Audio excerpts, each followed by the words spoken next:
We're joined by Villanova student athletes Jalen Brunson, Mikhail Bridges, and Phil Booth. Again, our format will be the same as it was before. Please raise your hand and introduce yourself for the benefit of our guests at the podium. We'll bring a microphone to you so everyone can hear the question. Please raise your hand for questions for the Villanova student athletes, please. Start in the back. Joe Giuliano, Philadelphia Inquirer for Jalen. Jalen, what has your film study of Javon Carter told you, and what is he doing well, and is he doing anything better than back in your AAU days? I mean, Javon, since AAU, he's gotten so much better as a player. And he was a great shooter, a great defender then. He's just really gotten a lot better now, being more consistent at it. I mean, as a team, we gotta play, together. There's no individual matchups. We gotta play together whenever we're on the floor. We know they're a great team with a great leader in Javon, but it's not just him. The whole team has great pieces. This is why they've come this far. So, I mean, they're overall a great team. Here. Dana O'Neill with The Athletic. Mikhail, what kind of influence did your mother have on you? I know she worked her tail off to raise you and to do what she did on her own. What kind of influence did that have on you and kind of who you've grown into? A big part to who I am. And she's just very tough on me. And especially in high school, if I have bad games or if I miss a couple shots, she always make me have a little punishment for that. So just always staying on me. Even if I do well, she always congratulate me, but always, make sure I get better. And, I'm grateful to have her. Go in the back. Jalen, Tom Lydon from Boston 25 News. A question for you, just a general question about the tournament. How much do you pay attention to what else is going on around the country, if at all? And how does it affect your mindset, knowing that you're the team that many other teams are hunting? I mean, I would say that we still watch a lot of basketball. I mean, whenever we can, we like just watching all types of basketball as a team. We definitely see what's going on around the tournament, around the country, but I mean, I don't think it affects our mindset at all. Our mindset is always to go out there playing for each other for 40 minutes, playing as hard as we can, sticking to our core values, for as long as we can. And that's been our mindset every game into the season. And even though it's a tournament, even though it's a Sweet 16, I mean, nothing changes for us. Go down here in front, please. Mike Petralia, CLNS Media here in Boston. Jalen, Mikhail, and Phil, all of you, quickly, if you could address the fine line that you guys ride all season between your confidence as a top-ranked team in the country for most of the year and humility. It seems like you guys also have a sense of humility about yourselves. I think we believe in one another, but anybody can be beaten. We have to have respect level for each team we play. As you see what's going on in March Madness, any team can go down. So we kind of just try to just be locked in, and I think the confidence comes from one another, playing with each other and trusting one another. But any given day, you gotta respect all these teams that we play because anybody can be beaten. So it's just us trying to find that balance, and I think we do a good job of keeping that humble mindset to each game. Over here to the right. Mark Herman from Newsday, New York. Phil, can you describe just the sheer enjoyment you're getting out of this year compared to not being able to chance to play last year? And also, do you feel for that kid on Purdue who is trying like crazy to play even though he's got a broken elbow? It's great to be back playing this year. Love playing with the guys, just the team. I enjoy every moment of it, especially after sitting out. And yeah, I saw that with Haas. It was this elbow. I know he's a senior. He's trying to play it as much as he can. I saw he was struggling to shoot a free throw, but it's part of the game. He wants to be out there so bad. I see him on the bench cheering his teammates on, so that's what it's all about. But I wish Purdue best of luck, but I saw that, and it caught me too. I caught it off guard about how I love to play as well. Go here in the front. Just Julian Bembo from the Boston Globe. Just Jalen, I just wanted to clear something up for me. Who actually won the last game you played with you and your dad? And how did that? How was that game? I heard it was physical is the word that I would use. And what can you just describe your relationship with him and how he's gotten you this far? The last game, it was a while ago. I want to say I won, but I know some way he finds a way to cheat. But I mean, those are pretty physical battles. He was just trying to beat me up, trying to test me, see if I would break or anything like that. But I'm pretty sure I won. I'm pretty sure. But I mean, my relationship with him is like any other father-son. I mean, I love my dad. I love him to death, and he's been a great father figure for me. It's something I wouldn't change for the world. But I mean, as it comes to my relationship with him as a coach player with him, it's totally different. He wants me to be the best player I can be. He wants to push me to be the best player I can be, just like Coach Wright. So, I mean, once I figured out the difference between him being a father, being a coach, life became a lot easier.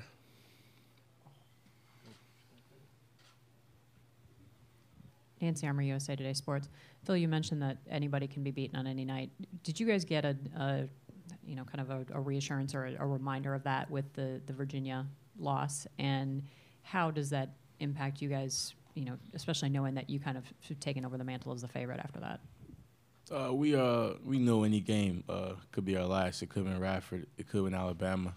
So we just made it here. Of course, that game against Virginia UMBC was a great game played by UMBC. Just happened to come down on the top and beat Virginia. But I don't think that affects us at all. We still approach our games the same way. We just try to stay focused on our next opponent, which is West Virginia right now. So we can't let what's going on around us and March Madness really affect what's going on with our team. We just try to stay focused and locked in on our next opponent. Lisa Chung with the Skyboat. So the Philadelphia Eagles this year, going into their season, had a theme song, which was Meek Mill's Dreams and Nightmares. Do the Wildcats have a theme song for this season?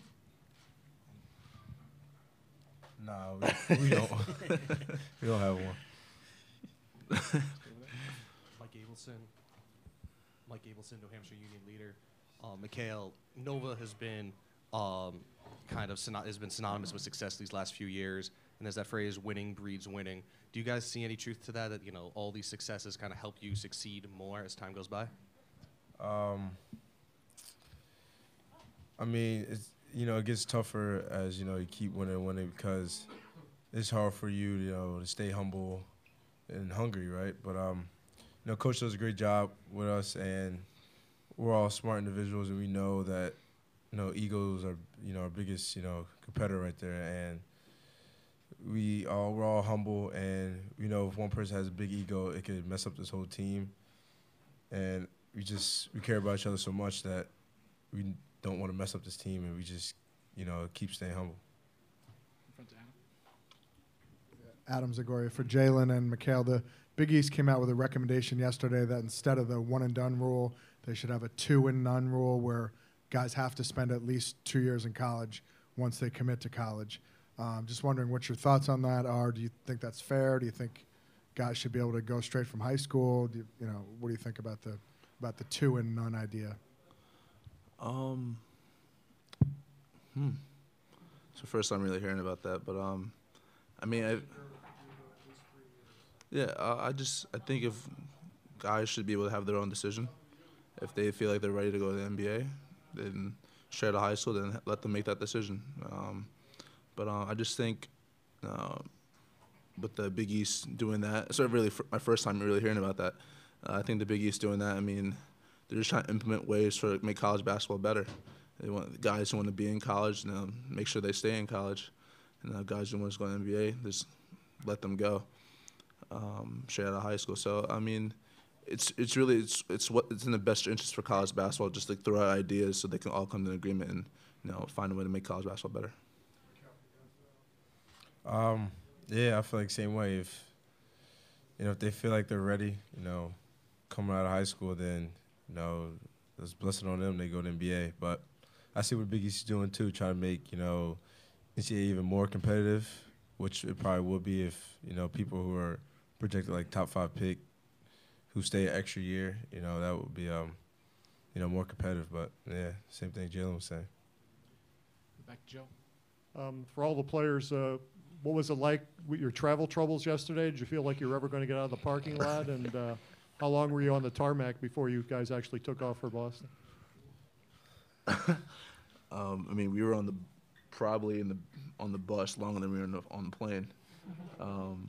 It it was pretty interesting, but I'm just glad we made it safely out of there. And that's really all I have to say.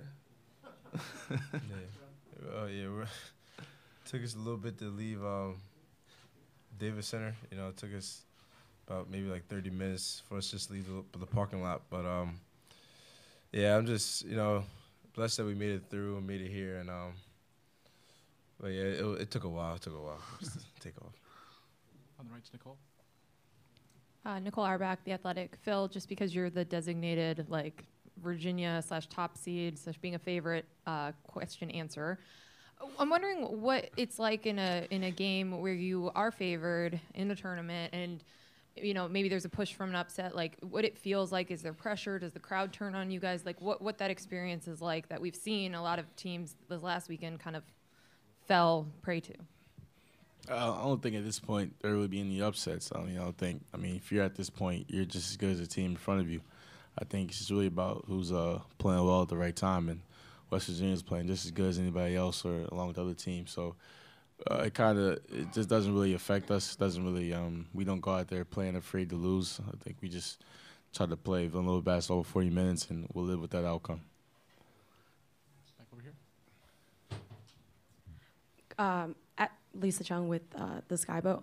You guys are veterans coming into this. How have you prepared, your younger teammates into coming into this tournament? I think we did a great job of not really, changing anything we do. Even though it's a tournament, there may be a lot at stake.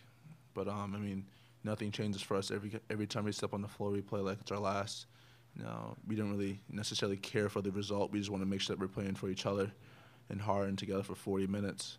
And if that leads us to keep winning games and get us to where we want to go, to where people want to see us go, then so be it. But at the same time, we just want to keep playing for each other. And I think we stress that enough to our guys, and we're going to keep stressing that if we're so fortunate to keep advancing. So we're just going to make sure that nothing changes every game. Time for one or two more for the Villanova student athletes. Back over here. Mike Abelson, New Hampshire Union leader. Jalen, how do you think Coach Wright's going to be able to compete with Coach Huggins tomorrow in the fashion department? They have two unique styles. I think they both, I think they both have a very, good chance of winning in their own bracket. So Coach is over here, Coach Huggins is over there. So I'm definitely unique. Final question, Nancy. Nancy Armour, USA Today Sports. Jalen, and the experience of winning it all, how much does that help, or how much does that change your guys' mindset? And does it come into play more the deeper you get into the tournament, or is it something that it's more just an overall benefit or an overall experience? Could you say the last part of your question again? Sure. The experience of winning it all and the lessons that you took from it 2 years ago, how much of a factor is that for you guys, and does it play more of a role the deeper you get into a tournament like this? I think the experience we got from winning that national championship was just us really remembering what it took. It didn't take big shots. It didn't take crazy plays that happened during the game. I think it started with our approach. It started with our mindset to go into games. The experience that us three have during that time was that we just saw how locked in our leaders were and how dialed in they were to scouting reports and everything like that. And I think we just got to do the same thing, just be locked in, focus on each other and not really worry about winning or losing, but just go out there playing as hard as we can and living with that outcome. Villanova, thank you. Thank you. Thank you. Thank you. Thank you. Thank you.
To the Villanova University Wildcats, representing the Big East Conference with a record of 32-4. We welcome Coach Jay Wright. Coach, if we could begin with just your congratulations. First, congratulations on advancing, and we get your thoughts on the tournament so far and your matchup with West Virginia, please. Thank you. Hello, everybody. Great to be in Boston. Great town. We're staying down at Copley Plaza, which reminds me of our old days as assistant coach. We used to stay there when we played at the Garden against BC, so it's nice to be here. Tournament's been just amazing, everything you'd hoped it would be. We've played well. The upsets are crazy. Just a typical crazy NCAA tournament. And then the matchup with West Virginia, it's what you get at this point in the tournament. Sweet 16, you're going to play a great team that's playing on all cylinders. You can't get this far unless you're really clicking right now. I think very similar to us. I think it's a team that has grown throughout the year and is really playing their best basketball right now, as we are. A really unique style of play that you don't see any other time during the year or from any other opponent. So I think it's going to be a kind of game we're going to have to get in it, kind of take a punch in the mouth there for a second, and then get ready to adjust because it's hard to simulate. We just haven't seen it anywhere else this year. Take questions for Coach Wright, please. Raise your hand. We'll get a microphone to you. We'll start with Nicole. Nicole Auerbach, The Athletic. Jay, I'm wondering, and I know you're probably just focused on you guys in West Virginia, but Purdue and Texas Tech, this is like the only region that's kind of true to form and hasn't had the crazy upsets. I'm wondering if there's anything you sense between the teams that are here in Boston that has allowed them to play through and avoid these crazy upsets that you mentioned. Yeah, good defensive teams. I think each of these four teams have at some point survived maybe a half of not making shots, but their defense has kept them in it. And, in one way or another, but all the teams, and we really haven't been that kind of team during the year, but we've become that kind of team at the end. But Texas Tech, Purdue, really solid. Obviously, West Virginia, incredibly effective defensively. That gives you, it gives you your best chance to survive in advance. Go back to Mike. Hey, Jay. Mike Abelson, New Hampshire Union leader. Sagaba Kanate has the ability to change games and swing momentum with a big block. What's the plan to try and neutralize him and try and almost go around him offensively? Again, I don't know. I just don't think we faced anybody like that during the season. And we didn't play Arizona. We were going to play them in the Bahamas. So you have to just really make good decisions when you get to the rim. You can't say that, all right, they got a great shot blocker, so we're not taking the ball to the basket. You can't say that. And you can't say we're going to challenge this guy because we've seen some teams try to do that. You have to be a good decision maker, and you can't be afraid of failure. So sometimes you're going to make the right decision. You might catch a foul on him. Sometimes you're going to go and he might get you. But you have to be smart about it. To Mike in the back. Mike Jensen, Philadelphia Inquirer. Jay, the last time you were coaching here, Scotty Reynolds was taking a shot against Pitt. I'm writing something about how, obviously, this season those two programs are at opposite ends of the spectrum. I'm curious, when thinking about the craziness of that, looking at the context of league realignment, since you were pretty open about looking to be in the top league you could be, whether it's Power 5, Power 6, whatever. I'm just curious if you can get your own head around how sometimes there are unexpected consequences. Yeah, so Mike's from Philly, so he always comes up with good stuff. So that's actually very interesting. That's an interesting perspective right now. One I obviously haven't thought about a lot because I'm concentrating on West Virginia, but it is really interesting. I would say at that time when we were playing Pitt here, I was hoping to be in the old Big East forever and the greatest league ever and the best basketball league in the country. I never thought we would be at this point here where we're in a new Big East, and now I think that's the best league in basketball. and when this league first started, I wasn't as much concerned about this league as I was just really disappointed in the old Big East that we knew and loved, that was so solid, and that it was going away, right? And so I didn't really think about how it was going to affect the other teams going to the ACC or whatever they did. But I'll tell you what, I would have never thought back then that we would be in a league as successful as we are, and I would be as happy about a new league, and that Pitt would be where they are. To give you an honest answer, that's probably the best I can say. Go back over here. Hey, Coach. Tom Lydon, Boston 25 News. You mentioned a couple times now you're reminded of your past trips here to Boston. Yeah. I was hoping you could maybe go down memory lane a little bit and talk about what it was like to come to the old Garden and be a part of games there. Man, you know, when I was an assistant at Villanova, every game we played here, we played at the Garden. So I never played a game. I don't know, towards the end, they had new Conti Forum towards the end as an assistant. But playing at the Garden was awesome. I remember my first year as an assistant, I couldn't wait to get on the court and take a shot, you know, where Bob Cousy and John Havlicek had played. I ran in there like totally uncool. I just want to get a ball and take a shot in there. And, you know, we'd always stay down here at Copley Plaza. And Coach Mass always had a Chinese restaurant that we always went to here, the same place every time. So win or lose, we knew we were playing at the Garden. We were going to a Chinese restaurant. They would stay open late for us, and back then you'd stay overnight. You know, you'd fly back the next day. So it was always a great trip up here. We had a lot of Villanovans up here. We'd always have a big alumni reception after the game. Just great memories of this as a basketball town, great Big East town, and great battles with Dana Barros back then. Just some great battles with. Then at Conti Forum, when Al Skinner was there, some great teams also. So we've had some battles with BC. Down in front, please. Mike Petralia, CLNS Media here in Boston. Jay, every coach, I think, looks early in the season for kind of defining moments, and I think at halftime against Tennessee in the Bahamas might have been one of those for you. Wondering what you guys might have learned, or what you learned about the team that second half and, you know, early on in the season from that point on. No, that was a really significant game for us in that it was our first game against a high-level athletic opponent, physical athletic opponent, you know, much like West Virginia. But it was the first time that group had faced them, and we got in foul trouble early. We were playing tough, but we got in foul trouble. Bridges, Brunson were in foul trouble. We were down 14 at halftime. And it was early in the season, so I was calm at halftime. I just knew it would be a good experience for us. But Bridges and Brunson took over after I left the locker room and got everybody together and said, we got this. We're going to battle back. And those two, defensively and on the glass, really took over the second half. We came back and won pretty handily. And it really set the tone for who the leaders were, how physical we could play, how tough we could be. Now, we didn't stay consistent with that through the year, but it did set the tone for the first time. Front to Rich. Rich Thompson, Boston Herald. Coach Huggins kind of gave you credit for coming up with some of the best ideas he ever stole. I can't share with you any ideas I got from Hugs because they're all off the court, and I can't talk about them. To Nancy. Nancy Armour, Today Sports. Jay, I've got two questions.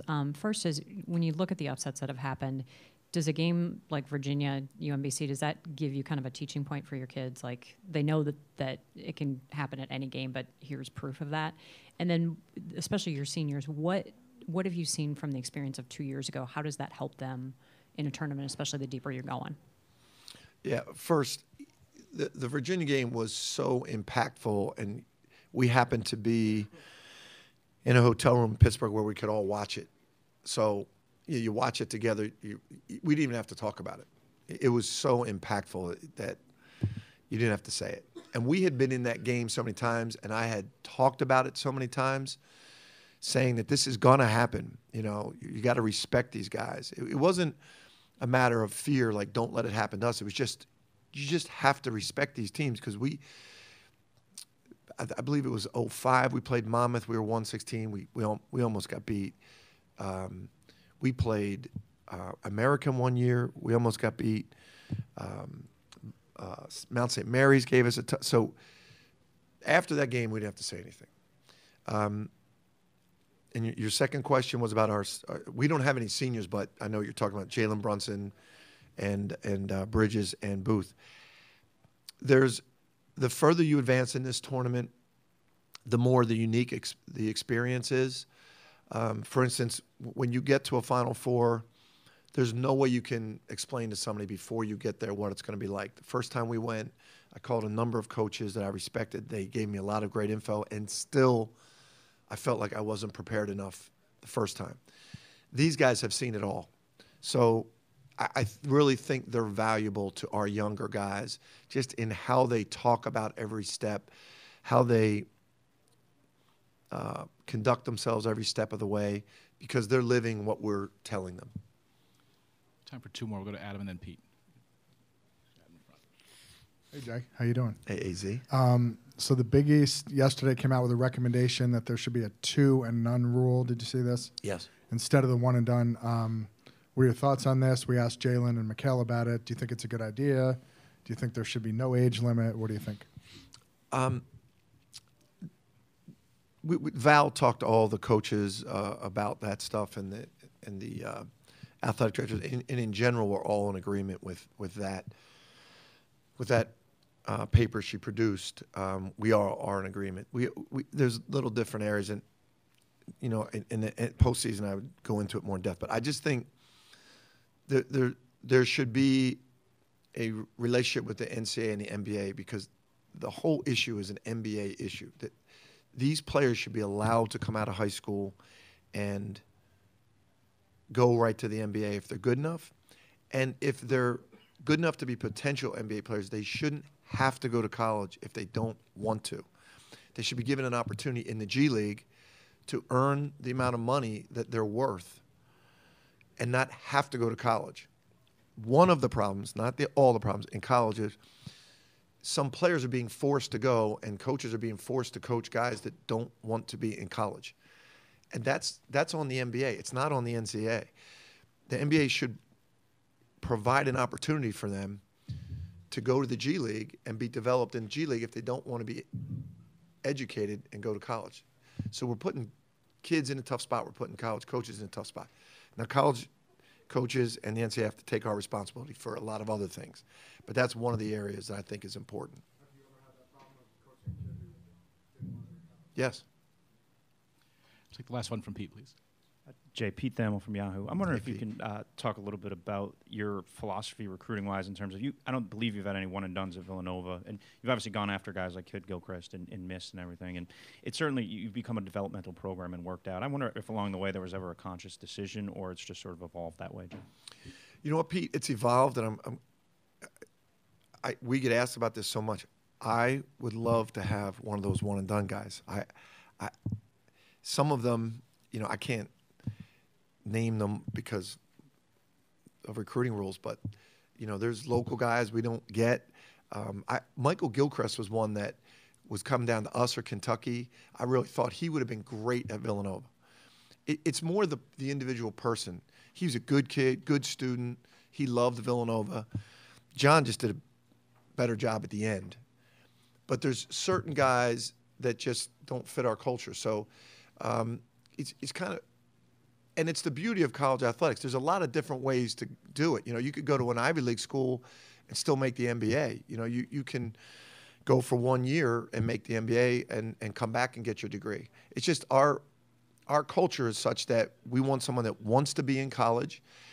And if they're good enough to leave in 1 year, Kyle Lowry was good enough in 2 years. If they're good enough to be a first-round pick in 1 year, great. And go, and then let's work out a way for you to come back and finish your degree and remain a part of the Villanova community. That's our philosophy.